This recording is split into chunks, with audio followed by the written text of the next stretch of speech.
بسم الله الرحمن الرحيم.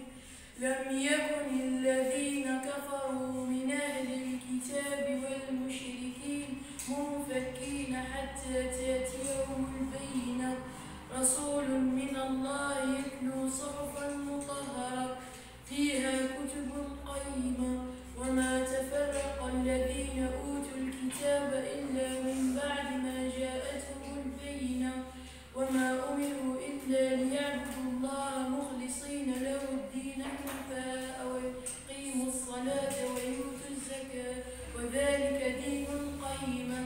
إن الذين كفروا من أهل الكتاب والمشركين في نار جهنم خالدين فيها أولئك هم شر البرية. إن الذين آمنوا وعملوا الصالحات أولئك هم خير البرية جزاؤهم عند ربهم جنات عدن تجري من تحتها الأنهار خالدين فيها أبدا رضي الله